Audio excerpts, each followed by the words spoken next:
One fateful morning, one all-out was ready to walk about, as his Potemkin plush was often in a rush. On this Christmas Eve, presents were one thing you would receive. However, the man who worked on G.R.A.B soon found that his presents had been nabbed. Oh no! The presents are supposed to be gone. Hey, editor.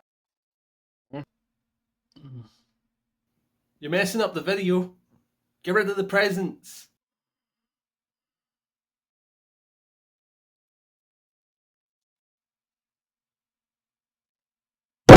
Oh no! Someone's trying to ruin Christmas. What are we gonna do? I don't know what we're gonna do, man. We need to save Christmas.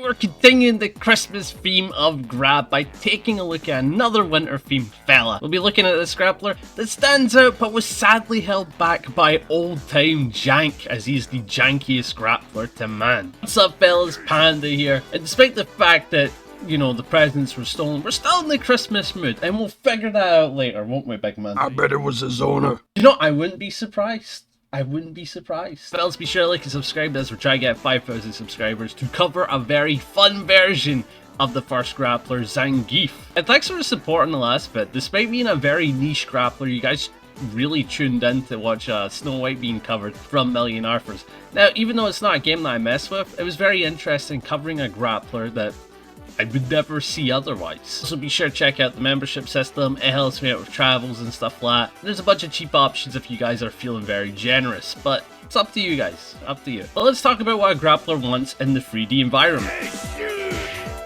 A grappler in the 3D environment tends to be very throw heavy, having the best throws in the game despite the fact that throws are techable. When it comes to a grappler, they tend to have the best throws within that game and some of the best long reaching mids that tend to be lacking in the low and mix department. This grappler we're covering didn't have to worry about that, as there wasn't really low blocking, didn't exist. There's a lot of things different about this game in 3D grapplers, but that's what they usually want. They usually want to set up straight throw with their amazing mids and offense potential. It's time for the game of today, one game featuring your favourite blue hedgehog, Sonic the Fighters. Before that, I just want to say this video was made actually by one of the community members. Again, they gave me a bunch of these resources. The community is fantastic, man, genuinely. But anyway, Sonic the Fighters.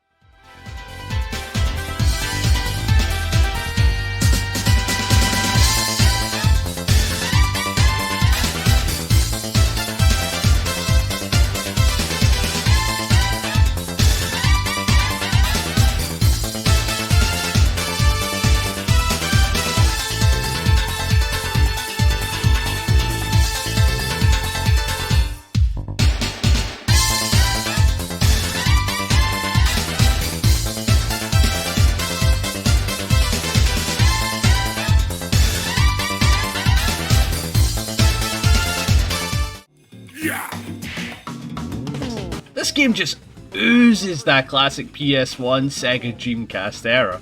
The 3D models are very charming, and the game has an aesthetic. Now, I heard about this game because the Game Grumps played it one time, and you know how they are with Sonic. They were just kind of hating on it, but it was fun to watch, you know? And it's been in the back of my mind, the depths of my mind, ever since that video, and I always thought it was an interesting looking game, you know, the charming old graphics and all that. But Sonic the Fighters was a 3D fighting game that tried to do things like fighting Vipers and Virtua Fighter. The reason of our favourite blue boy fighting is very silly. Basically, Eggman created a death bot machine that's gonna be all like, oh, send my robots, we gotta beat him up. And then the entire crew was like, oh, we've got each emeralds, we're the Guardians. Anyway, let's fight to see who fights Eggman. That's the plot.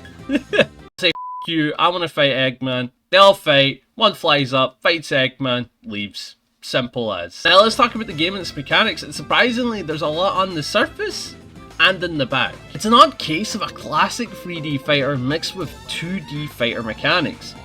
There are two attack buttons being punch and kick with an additional guard button, like Virtua Fighter and Fighting Vipers. So like those games, you could do strings and a mix of buttons to do bigger attacks and throws. Throws are unbreakable but can be spaced or ducked If you pressed all buttons, you do the sidestep that was insanely strong, and if timed right, you got right behind your opponent. This game doesn't have a normal sidestep input, it uses jump, which is a lot better in this game compared to most 3D fighters. I know what you're thinking, because I'm a sidekick. Just don't ask me on my predictions in a combo kill. Oh, but one hand here. Oh, 2H.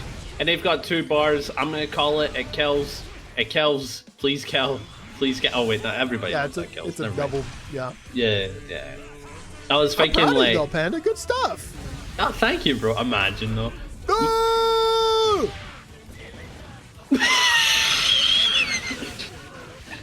can't make this up. You're thinking, what are these barriers? In this game, you can block forever. However, you can get your guard broken. If this happens 5 times, you can't block for the rest of the game. After that, you gotta rely on good movement and evasion. There was an interesting mechanic attached to this though. You could spend a guard shield to activate Hyperstart. This acts like an install and it makes your moves cancel into each other. It's so strong for guard breaks, mixing with strike throw situations. You can even combo into throw. Insanely good for cashing out. Now, despite the fact that guard breaks were pretty strong, there was one thing you had to watch out for. If your guard was broken, you were plus. You can make a lot of key guard break tools unsafe, so this allowed for key punishes. So if your guard was broken, strike back. There was also a comeback mechanic in this game. If you had less life, you do more damage. This game also had a cute wee mechanic called weapon throws. If someone had a weapon, you can hit them with it by doing down grab. It's not good and actually gave you less Oki. It was not your turn on that type of throw, but it was cute. It was a nice wee design. Now, there are plenty of high level tech and all these like mechanics that top level players discovered, but like that's not what we're here for. You need to know the base mechanics to know why this grappler was so jank. Speaking of, time from the bear from the North Pole, the bear bruiser, but the polar bear.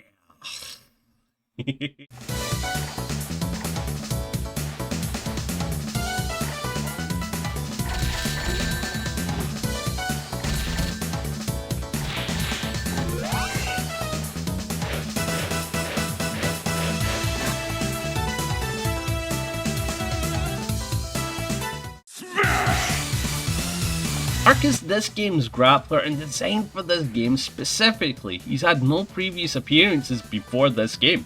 He mostly chills about the ice house. Bark is a big fella with a heart of gold, but is actually shy. His moves in game are everything but though. He has a lot of comical throws to suit his nature of the game being dead cartoony, with a fan favourite being the Bish Bash. Fun fact, he's into snowboarding. He's the #1 snowboarder in the Sonic universe despite Sonic Adventure 1 happening and Sonic Adventure 2 start.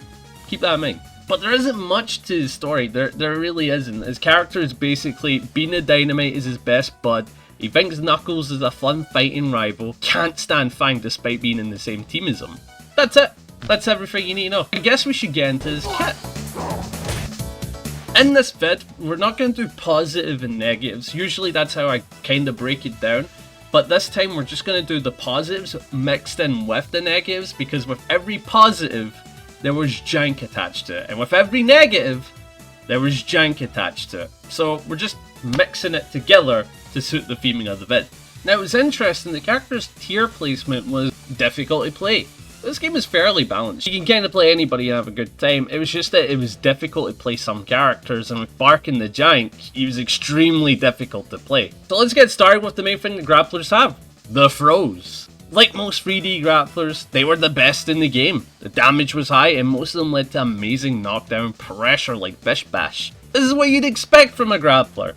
This was also mad because you couldn't break throws. So keep in mind, you did high damage and it was unbreakable. However, he had the worst reach and his throws came out 2 frames later from everyone else. This meant he could be slowed to the punch. Then there was head collision. If you try to grab someone with a fat head like Bean, this would happen.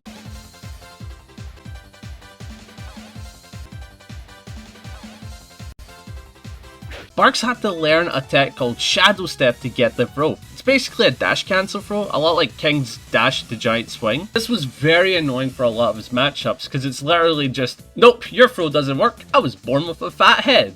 learn Shadow Step. Next is his standout Lariat. Bro spins. It couldn't be ducked, which is what you'd expect considering you've seen JANKY. And it was fantastic with Hyperstar as it linked into itself for combos or throw opportunities. It was also a solid anti-air for those pesky spin dashers. There was a massive issue with Lariat though, and it's the JANK. This was port priority. Yes, that's right. We had the Smash Brothers port priority in this game. The game decides who wins the trade based on this. This meant port 1 Bark can anti-air, but port 2 Bark would lose every time when it came to drop dashes, propeller flying. You got hit. This is also the nature of a lot of his normals being slow, so if you were port 1 Bark, no issues. You might trade or maybe you'll get the priority, but in port 2, you had to hit them first, and if that didn't happen, tough luck. One move that had very few downsides was back punch. This was an armored punch that would send the opponent flying. They could take the wall hit, but it was still a good piece of tech. It also had the same jank we talked about earlier. If you had your guard broken, it was your turn. So the jank was in your favor this time. It was very janky indeed. Another main note was your movement speed. Your grounded speed mixed with jump speed was faster than everyone else by 2 frames. Always with the 2 frames. I don't know what this game is when it comes to 2 frames in Bark, but he always had 2 frames over something. But you lost something that everybody else had, being the drop dash and the spin dash. This was key as it did damage, reached far, and could actually set up a lot of nasty stuff. One issue was matchups, and this is another thing that felt janky, but probably not jank though. Despite having long normals and good ways to deal damage with them, they had one massive issue, and that was hitting your worst matchup. Tails could easily avoid a lot of your attacks just by moving or pressing buttons. He was small, mixed with port priority. It was definitely one of your worst matchups. Again with the normals. You had good ones like forward punch or running punch, and then there was this jack-like punch. It was good for reach and guard broke as well. But you also had sit down punch, which was fast and safe on block, making it a fantastic move. Is what I would be saying if we were covering the community edition of this game. The base version of this game actually has a missing hitbox on the first punch, meaning it's not as fast as it should be. A lot of people say he's busted with it anyway, but now it's just an okay move at best. I love Jank Charlie! Finally, we have the jump normals. His jump normals were different as he didn't have the hop kick that many other characters had. His was a little different. Mostly used for keep away rather than engaging or comboing. Then he had Jump Punch, and this is where the jank comes back. But it's not so bad. Jump Punch looks massive, but it's anything but. The hitbox is on the other hand, and it's active for 1 frame! But it was used in competitive play because it cancelled your landing frames. So if you jump and you want to land quickly for offense, we press punch. Bark was an awkward character, being listed as one of the toughest characters to play because of a lot of the jank, and you have to get used to it. That's the nature of old fighting games, but you know, they had their charm. Now we gotta ask, who were the peeps for history that made him work?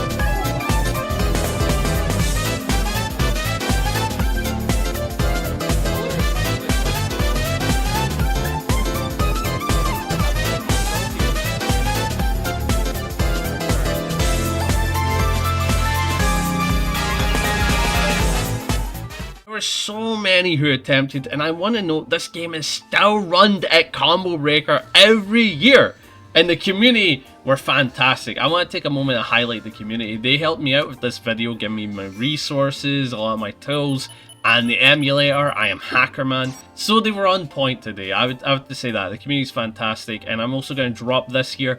Be sure to check out their Discord if you have a genuine interest for old fighting games and like Sonic the Fighters. I'd totally check it out, man. Totally check it out. That's all I've got to say. Bark the Polar Bear was a very awkward grappler to play, but if you got by his jankness, he was actually really solid in competitive play. I hope you guys enjoyed today's video. Be sure to like and subscribe. Trying to hit 5,000 subscribers as we said earlier. Be sure to check out the membership system if you're feeling holly and jolly. It'd be greatly appreciated if you guys want to support me, as it helps me fund a lot of my trips. Now, the next Grappler, I'm not too sure who to cover, but I do think we're going to step away from the festive themes, of course, because, you know, Christmas is done on all that. But, you know, Merry Christmas! I hope everybody enjoyed it. Be sure to check out the Grappler Church. What was that? Did you hear that? I think that was the guy who stole the presents! Let's go. It was you. Well, aren't we all surprised? Whoa. So you can just do that. Yeah, but only for a minute. Alright. Why did you do it? I was bored. He's mine. How about you walk on back? Potemkin, I'm a human, that's a gun. So it's up to me to save Christmas. I think you take this one. Chow, bang, bang. Potemkin, use flick. I got this. Time to go to the skies. Have yourself a very Merry Christmas!